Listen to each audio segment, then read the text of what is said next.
السلام علیکم ورحمۃ اللہ وبرکاتہ. کیسے ہیں سر آپ؟ اللہ تعالیٰ کا بڑا احسان ہے. Thank you sir. اللہ آپ کو جزائے خیر دے. جناب میں بس ابھی ریسنٹلی ہی مذہب حقہ کی طرف ایکسیپٹ کیا ہے اور اس میں داخل ہوا ہوں. ایک تو آپ کی ماشاء اللہ. دعائیں درکار ہیں.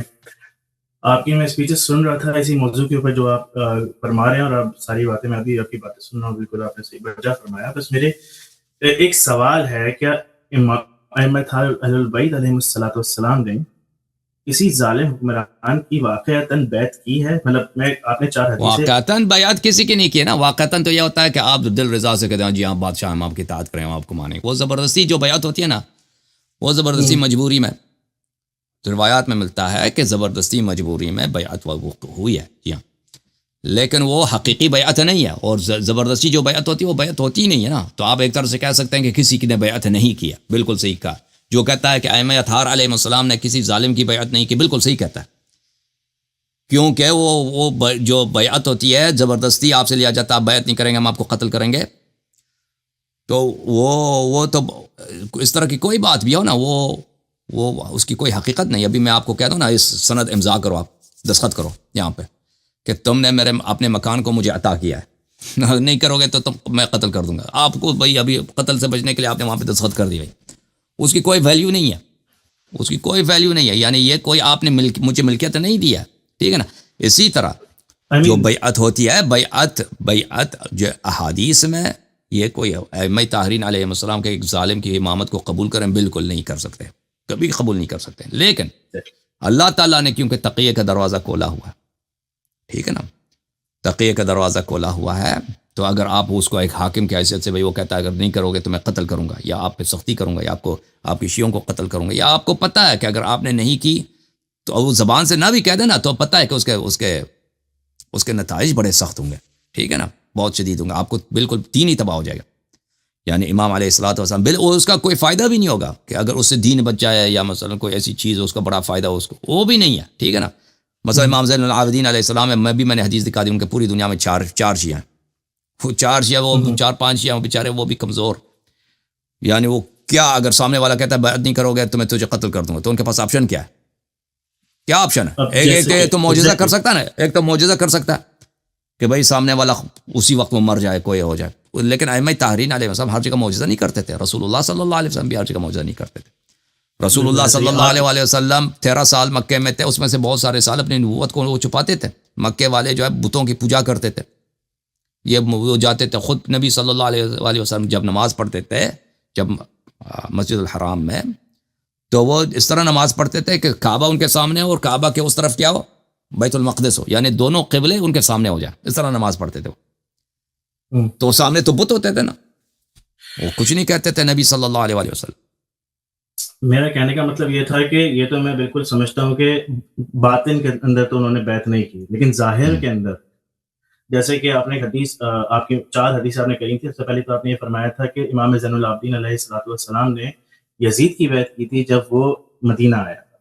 میں نہیں کہتا، یہ امام محمد باقر علیہ السلام فرماتے ہیں. بھائی ان کے فرزند، ان کے بیٹے فرماتے ہیں. یہ نہیں کہا کہ میں نے کہا، یہ بیوقوف لوگ سن لیں. میں نہیں کہتا، امام محمد باقر علیہ السلام فرماتے ہیں. ٹھیک ہے نا. امام زمانہ علیہ السلام فرماتے ہیں، ان کی بھی حدیث ہے. ٹھیک ہے نا، کہ سب ائمہ علیہ السلام نے ظالمین کی حکومت کی.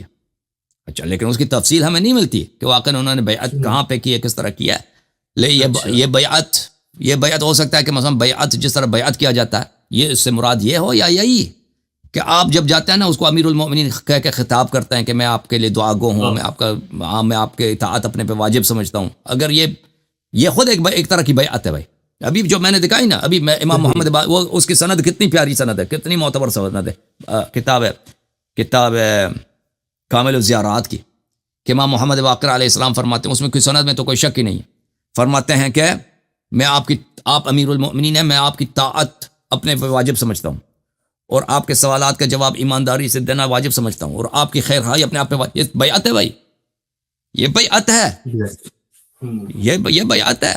تم اس کا لفظ کا نام بیعت ہے نا، تو یعنی ہاتھ میں ہاتھ رکھ کے کوئی کہہ دے بیعت تو وہ نہیں ہے. لیکن یہ بالکل یہ ایک پلیج ہے، ایک وعدہ ہے، ایک اقرار ہے کہ آپ ہمارے بادشاہ، آپ ہمارے خلیفہ ہیں، ہم آپ کو مانتے ہیں. لیکن یہ کس لیے امام علیہ السلام کہتے ہیں؟ یہ اس لیے کہتے ہیں کہ یہ ایک ضرورت ہے. اگر وہ نہ کریں, اس طرح نہ کریں, وہ خود بھی شہید ہو جائیں گے, ان کے شیعہ بھی شہید ہو جائیں گے, اور دین کا اختتام ہوگا, اور یہ اللہ کی جانب سے ان پہ واجب ہے کہ یہ انجام دیں. ٹھیک ہے نا. جزاک اللہ خیر. آپ کا بہت بہت شکریہ. اللہ تعالیٰ کو عزت. ایک چھوٹی سی التجا تھی, مولا علیہ الصلوۃ والسلام کی کوئی ایسی فضیلت سنا دیں اگر موقع ہو جو آپ نے آج تک کبھی نہیں سنائی. مجھے تو یاد نہیں پڑتا ہے سر کہ میں نے کبھی نہیں سنا. اللہ آپ کو عزت دے. یہ سوال آپ نے ایسا کیا ہے میرے ذہن میں بھی تو نہیں آ رہا اتنی جلدی کہ میں نے کبھی نہیں سنا.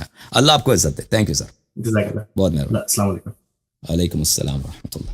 مسٹر جواد. جی سر جواد صاحب السلام علیکم. وعلیکم السلام. سوری سر, کل میں آیا تھا, انگلش پروگرام تھا تو آپ سے صحیح طرح سے بات نہیں ہو سکی.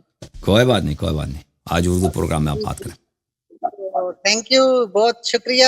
میں آپ کا بہت پیار کرتا ہوں, لائک کرتا ہوں. Thank you sir. جی میں پاکستان سے ہوں لیکن اس ٹائم میں امارات میں ہوں, دبئی میں ہوں. تو ماشاء اللہ. اللہ پاک آپ کو سلامت رکھیں. اور یہ سر میں نے ایک کویسچن تھا کہ جس طرح سے آل محمد سے جتنے بھی ائمہ طاہرین ہیں, ہمارے امام ہیں, معصومین ہیں, ان کو ہر ایک کے بعد مطلب شہید کیا گیا ہے, ان کو مطلب پریشان کیا گیا, تکلیفیں پہنچائی گئی ہیں. تو جو یہ ان کو زہر کیوں نہیں دیا گیا, ان کے ساتھ کیوں ایسا کچھ نہیں ہوا اس پیریڈ میں؟ کس کے ساتھ؟ ائمہ طاہرین علیہ السلام سے بہت کچھ. یہ جو بنو امیہ کے جتنے بھی لوگ تھے جو حکمران تھے, مطلب امیر شام میں شامل کر لیں آپ, وہ تو پہلے ہے سب سے پہلے. مطلب اس کے ساتھ میں نے یہ چیک کیا, عثمان کا قصاص کا کہہ کے نا, قصاص عثمان کا بدلہ لینا ہے, تو بدلہ لیا نہیں ہے, اور پھر مولا علی کو کتنا تنگ کیا, جنگ و جدال کیا. مجھے آپ کے سوال نہیں سمجھ آ رہے ہیں. پریشانی نہیں آئی. دیکھیں ائمہ طاہرین علیہ السلام کو لوگوں نے قتل کیا ہے, ٹھیک ہے نا, لوگوں نے قتل کیا حسادت کی وجہ سے, دشمنی کی وجہ سے, اور ان کو تحمل نہ کرنے کی وجہ سے, کیونکہ ان کے اتنے فضائل اتنے تھے, علم اتنا تھا, معجزات اتنے تھے کہ لوگ ان کے گرویدہ ہو جاتے تھے. ٹھیک ہے نا. حالانکہ ائمہ طاہرین علیہ السلام یعنی امام زین العابدین علیہ السلام, امام محمد باقر علیہ السلام, امام جعفر صادق علیہ السلام, امام موسیٰ کاظم علیہ السلام, امام رضا علیہ السلام, یہ حکومت کرنے یا قیام کرنے یا انقلاب کرنے کی انہوں نے کبھی کوشش نہیں کی, اور نہ انہوں نے کبھی ان کی تیاری کیا, اور نہ اس کی طرف رغبت دلائی, بلکہ ہمیشہ اپنی شیعوں کو منع کرتے تھے ان باتوں سے. اور حاکمان وقت کو بھی ہمیشہ یہ کہتے تھے کہ ہم آپ کے خلاف لشکر نکالنے اور خروج کرنے کا ارادہ نہیں رکھتے, ہم آپ کو اپنا خلیفہ مانتے ہیں. یہ بہت دفعہ فرماتے تھے, لیکن اس کے باوجود خلفاء کو اس بات بہت سارے وجوہات تھے نا. یہ وجہ یہ تھی کہ وہ علم کی وجہ سے, کیونکہ لوگ ان کے علم کے عاشق ہو جاتے تھے, لوگ ان کے تقوی کے عاشق ہو جاتے تھے, لوگ ان کے معجزات کے عاشق ہو جاتے تھے. پھر بھی لوگوں کو پتہ تھا نا کہ اصلی امام یہ ہیں, کیونکہ مسلمانوں کے پاس بہت سارے احادیث تھیں, سوچ رہے ہیں نا, احادیث تھیں کہ نبی صلی اللہ علیہ وسلم کے بعد 12 امام ہوں گے. تو بہت سارے علماء سوچتے تھے کہ 12 امام کون ہیں, تو پھر احادیث ان کو ملتا تھا کہ 12 امام ان کا اسامی یہ ہوگا, نسب یہ ہوگا, تو یہ پہچانتے تھے کہ یہ ہیں. اور خلفاء کو تو بخوبی معلوم تھا کہ یہ حقیقی امام یہ ہیں, اور دنیا میں بہت سارے لوگ ان کو اپنا امام مانتے ہیں. تو یہ وجوہات ہاتھ میں ہاتھ ڈال کر یہ سبب بنتا تھا کہ ائمہ طاہرین علیہ السلام کو کبھی جیل میں ڈالا جائے, کبھی زہر دیا جائے, اور کبھی قتل کیا جائے. لیکن خلفاء کے ساتھ ایسا ہوا, یعنی وہ بہت سارے خلفاء جو قتل کیے گئے. اس طرح نہیں کہ خلفاء کو زہر نہیں دیا گیا, ان کے کزن, ان کے بھائی, بہت سارے خلفاء ہیں جو قتل کیے گئے. جی ہاں. مطلب لیکن ان کو ائمہ اطہار علیہ السلام نے قتل نہیں کیا. ان کو دنیا والوں کا آپس میں اختلافات ہوتے ہیں نا, دنیا والوں کا, کہ ان کے بہت سارے خلفاء ہوتے تھے, ان کے بھائی مثلا ان کے یا ان کے چچا کے لڑکے وہ ان کے خلاف اٹھ جاتے تھے, ان کو قتل کرتے تھے. جی ہاں. مطلب میرا کم کیا ہے, ان کو تکلیفیں پہنچائی ہیں, شروع سے یہ پری پلان چلتا ہوا آ رہا ہے. Thank you so much. Thank you. Okay.